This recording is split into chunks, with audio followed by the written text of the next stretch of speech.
Ayan, magandang araw sa inyong lahat, mga kapwa ko proud magsasaka, sa lahat ng mga ka-farmer ko diyan. Magandang araw sa inyo, sa lahat ng aking mga YouTube subscribers, sa lahat ng aking mga Facebook page follower.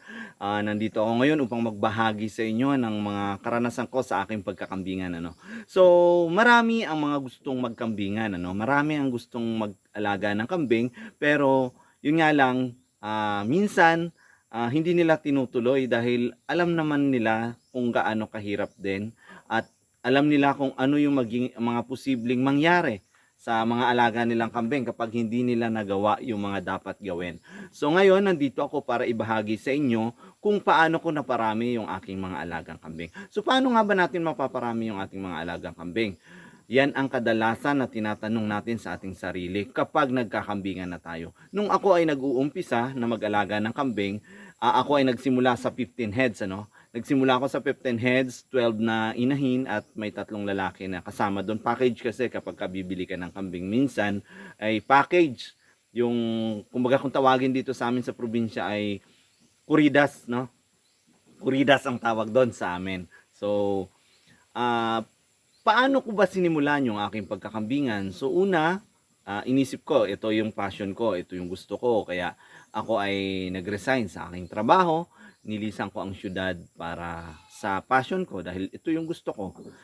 Bukod sa siyempre may nararanasan tayo na kalungkutan sa buhay kaya kailangan nating hanapin kung saan nga ba tayo pwede, kung saan tayo magiging masaya, 'di ba?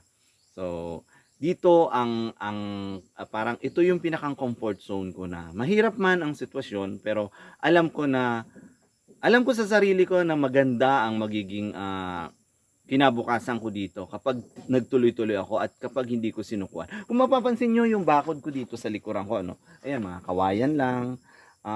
Minsan, nakakalabas yung aking mga alagang kambing. Pero sa ngayon talaga, sinisikap ko na hindi makawala yung aking mga kambing dahil lalo na ngayon na gusto ko, bukod sa pag-aalaga ng kambing, gusto ko ring maghalamanan. Ano? Kasi nga, dati naghahalaman kami dito, nung konti pa lang yung aking mga alagang kambing. Pero ngayon na medyo dumami na sila, napakahirap kapag may mga halaman ka.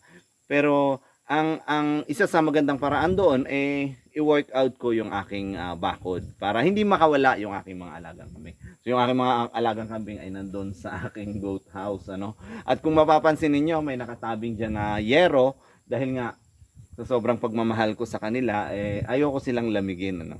Dahil napakalamig ng panahon ngayon. Yan, may aso. Yan, napakalamig ng panahon ngayon. So hindi ko alam kung kaninong aso to, no, na-distract ako sa aso, sorry. Ayan. Ako ay maya-maya magpapastol ng aking alagang kambing sa ganap na alas 10, no. Nagpapastol ako sa loob ng aking bakod, no. Minsan nagpapakawala ako pagka hapon na alas 4, kagaya ng mga napapanood nyo sa akin dati sa mga vlog ko na tuwing alas 4 ako ay nagpapakawala ng aking mga alagang kambing. And then may naka-confine din ako na kambing. So sa susunod, itatopic ko sa inyo kung gaano nga ba kaganda kung naka-confine lang yung ating mga alagang kambing. So ayan guys, yung aking mga kambing ay naghihintay na, ano?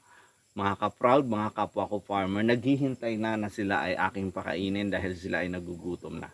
So parang ako rin, gutom sa pagmamahal, hindi.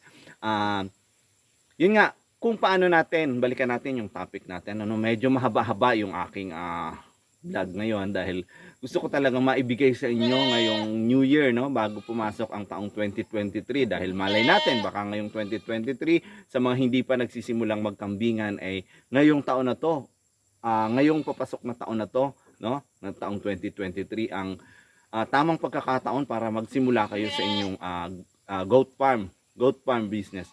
Kasi ako sinasabi ko talaga, no, malaki ang kita sa pagkakambingan kumpara sa ibang mga livestock animals na inaalagaan. Ako talaga sa kambing. Sa kambing talaga ako. Medyo nga lang mahirap kasi yun nga, yung sabi nila na makulit yung mga alagang kambing. Pero kapag ka naayos mo naman talaga yung iyong mga facilities, yung kulungan mo, yung bakod mo, maganda, napakadaling alagaan ng kambing, napakatipid, no? Less lang, hindi ganun kalaki ang gastos kumpara doon sa ibang mga farm animals. Although sa ibang animals naman katulad ng baboy, napaka-komportable kasi minsan binibili, no? Bibili ka ng pagkain nila. So walang libre, no? Kailangan mo talagang bumili kung lalo na kung mga dilahi. Meron sa mga native, kaya lang hindi ka naman makakapag-alaga ng ganong karami kung ang aasahan mo lang ay yung mga pagkain sa paligid mo. Pero pwede rin naman yung mga kagaya ng katawan ng saging, yung mga ano ng gabi, kamuting kahoy, yun pwede nating ipakain din sa baboy. Pero sa kambing kasi talagang ang pagkain lang nila naman ay damo, kaya yun ang kagandahan sa kanila, no? Lalo na dito sa paligid natin, kung nasa probinsya ka, sa paligid ko nga dito ay lahat kulay berde. Hindi nga lang lahat talaga ng pagkain ay hindi lahat ng damo or hindi lahat ng mga puno na nakikita ninyo, hindi lahat ng dahon, sa madaling salita. Hindi lahat ng dahon ay kinakain ng kambing, ano? So, may napanood akong seminar na pero kinokontra ko po 'yun bilang aktual nga ako na nagkambingan. Hindi lahat ng damo ay kinakain ng kambing. 'Yun ang lagi nating tatandaan. Kaya kung minsan, no, sa kapag naka-confine, nakabakod kayo, nakapastulan, nakabakod, minsan nakikita nyo ay malago pa yung pagkain ng kambing. Pero aralin nyo kung ano nga ba yung mga pagkain na dapat kainin ng kambing or kinakain ng kambing, ano. Kasi minsan kapag nakikita mo na malago pero hindi pala yun yung kinakain ng kambing. Kaya dapat aralin natin para maparami natin yung ating mga alagang kambing. Kasi may mga damo na nakakapinsala sa kalusugan ng ating mga alagang kambing. Yung sabi nga ay nakakalason sa kanila, no? So katulad din ng tao, hindi naman lahat ng dahon kinakain, 'di ba? Pili lang din. Parang katulad din ng tao ang kambing. Pili lang din yung kanilang kinakain. At alam nila kung ano yung masarap, alam nila kung ano yung mapanganib sa kanila. Kasi inaamoy nila 'yan eh.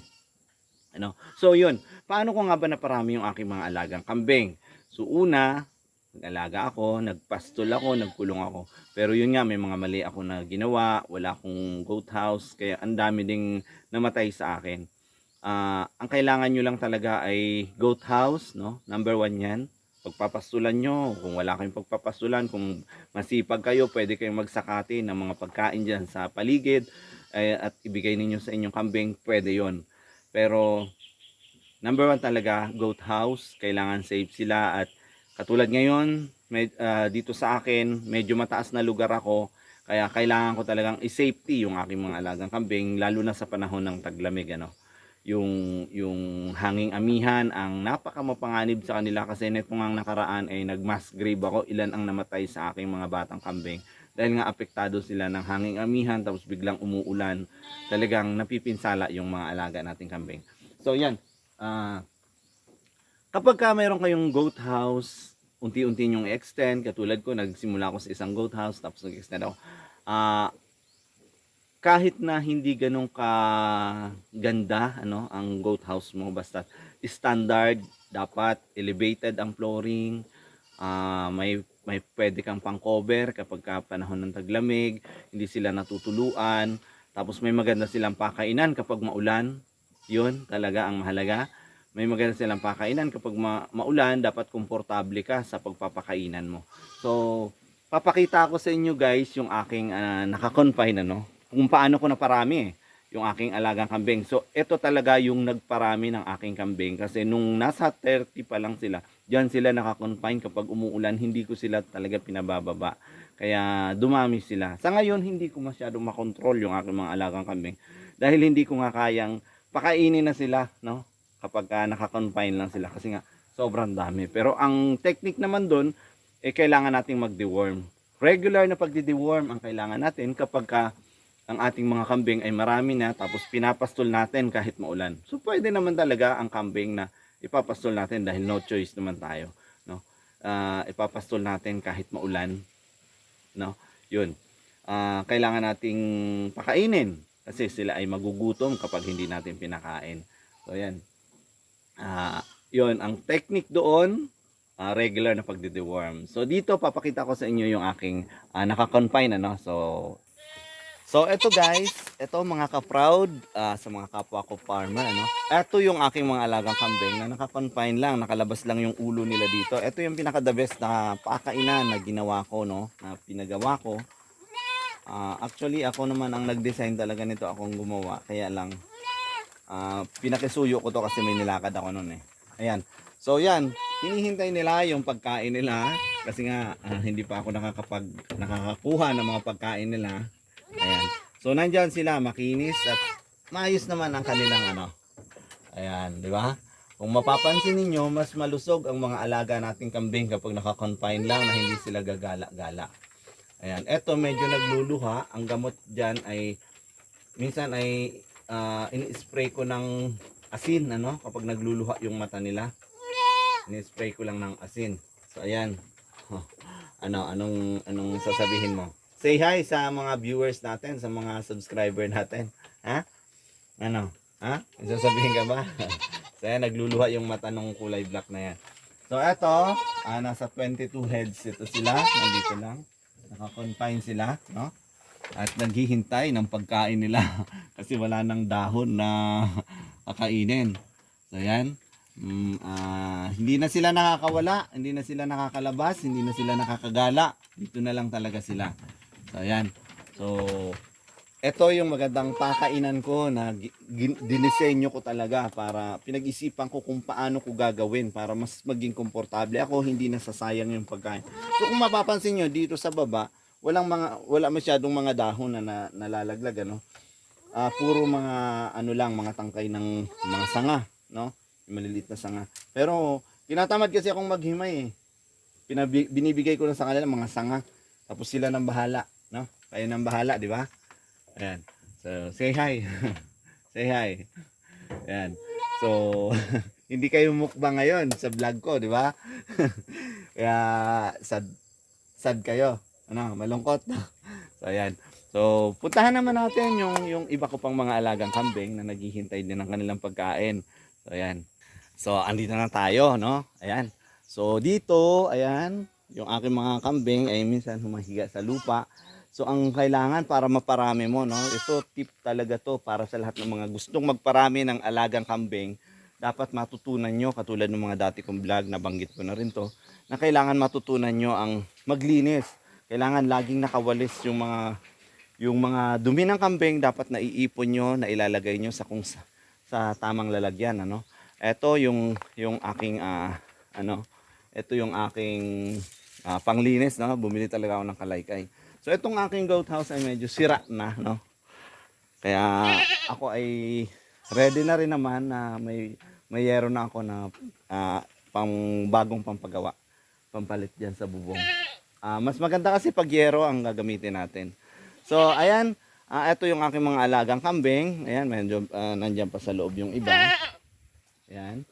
So nag-extend na rin ako dito ng kaunting sampahan nila kasi kailangan talaga sa mga alaga nating kambing talagang maganda ang lagayan nila, no. Medyo elevated talaga sila sa flooring, sa lupa. Elevated yung flooring. Ayan. So naghihintay sila na pakainin. Ngayon, so yun. Hindi ako nakakapag-deworm pa. Kaya yung iba ay medyo may mga, alam ko may mga bulate, no? So yan. Sabayan nyo ako na paramihin ang ating mga alagang kambing kung nagkakambingan na kayo. At kung hindi pa, kung gusto nyo magsimula, ay simulan nyo ng mas maaga. So yun guys, thank you and shout out sa kay Tasha Makay. Ayan, inuna na kita idol kasi lagi kitang nakakalimutan. And shout out kay Kramyar Itram.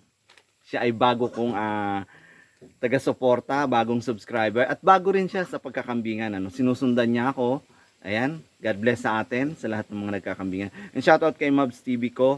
Tonyo Agriventure, Bernie Rada, Popsi Garden TV. Shout out sa iyo. Salamat sa suporta. And shout out kay Provincianong Astig and congratulations sa successful na FB page mo. Talagang lumalago yung iyong followers. And shout out to Amelita Alejandrino watching from EB Magalona, Negros Occidental, ano. And shout out ko na rin si Idol Joey Marie Random Vlogs. Ayan. Idol, maraming salamat sa suporta mo sa akin. And shout out to Richard Maturan watching from Bukidnon. Ayan. Medyo late na ako nakapag-shoutout kasi medyo matagal-tagal ka na rin nagpapa-shoutout sa akin. And God bless sa iyo, mabuhay ka. Sana ay pagpalain ka ngayong taon na to. Ngayong 2022, ano, Idol. And shout out sa Maturan Goat Farm. Ayan. Shout out. And then shout out to Chubby Mom. Maraming salamat idol sa suporta mo sa akin. Janine Lifestyle, Dayan Lifestyle, and Saina Yu. Ayan, magkakasama kayo. Shout out sa inyo. And shout out kay Idol Marlita Marasigan na laging nandyan, nakasuporta sa mga vlog ko, sa mga video ko na ina-upload. And Mersky Life, shout out sa iyo, God bless sa family mo. And shout out sa aking kababayan na taga bayan ng San Narciso, ang alam ko nito, si So Wild Vlogs, ayan. And shout out to Master James Vlog. Ito si Master James Vlog, ito parang gusto ko tong makita sa personal, ano.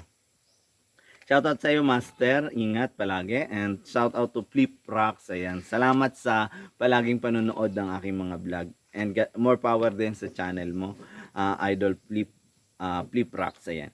And shout out to Brave Body LB, ayan Idol. Maraming salamat. Salamat sa suporta. Ikaw yung pinakamalaki ang naitulong sa akin. And shout out sa Travel and More. God bless. Keep going katropa. At sana more power, ano. And Electronic PH, Darna si Riza Guapa, daghang salamat idol sa imong suporta sa kuha. Maraming salamat. Shout out sa lahat, ano. Macau Vlogs, Ronan's Adventure, Cute Mako Manipon, Idol Cute Mako Manipon, maraming salamat. K9 and Gameful Breeder and Frednal Vlog, shout out. Boy Makagala, shout out sa'yo. And Flora Pasaron, maraming salamat, shout out sa'yo. And sa lahat ng mga nanonood ng aking mga vlog, sa lahat ng mga silent viewers ko, sa lahat ng mga patuloy na sumusuporta sa akin, maraming salamat. Nawa sana ay patuloy tayong pagpalain dito sa bagong taon na papasok, ano. Sana ay mas maraming blessing ang ibigay sa atin ni Lord. And shout out sa lahat. At kung bago ka pa lang sa channel ko, please don't forget to click the subscribe button and hit the notification bell para lagi kayong updated sa mga susunod ko pang mga video. Bagamat napakadalang ng aking update sa aking mga vlog sa aking channel at sa aking Facebook page na proud magsasaka ako, ay talagang nandyan pa rin kayo para suportahan ako. Maraming salamat sa ate ko, sa lahat ng mga kasamahan mo dyan sa station ninyo, sa QCPD Police Station, ano? Tama ba? Shout out sa lahat ng mga pulis na nagbabantay at nangangalaga ng kapayapaan ng buong Pilipinas. Shout out sa inyong lahat. And maraming salamat at mabuhay kayo. Nawa sana ay patuloy kayong bigyan ng lakas ng katawan para magampanan ninyo ang inyong malaking tungkulin para sa mamamayan. Ayan. So hanggang dito lang muna ang aking vlog sa inyong lahat. Maraming salamat sa patuloy ninyong pagsuporta sa akin. And shout out sa dalawa kong anak, ano, kay yun. Dalawa lang naman ang anak ko eh. Kaya shout out sa inyong dalawa, lagi kayong mag-iingat ha. Yan, mahal na mahal ko kayo. So yun, huwag nyo nang itanong kung yung nanay ba't hindi ko binabati. Anyway, ganun lang talaga ang buhay. So yun lamang guys, maraming salamat kasi ako'y magpapakain na ng aking mga alagang kambing dahil gutom na sila, talaga nag-iintay na sila. Medyo naiinip na nga rin sila, di ba? So Happy New Year sa lahat. God bless. Ayan. So ito yung pagkakataon ko, medyo napahaba ako sa aking sa aking vlog. Ayan. Talagang iniisip ko kung may nakalimutan pa ba ako, pero kung may nakalimutan man ako sa susunod, pwede naman natin balikan, di ba? So hanggang dito lang talaga, final na. God bless sa inyong lahat at mabuhay kayo.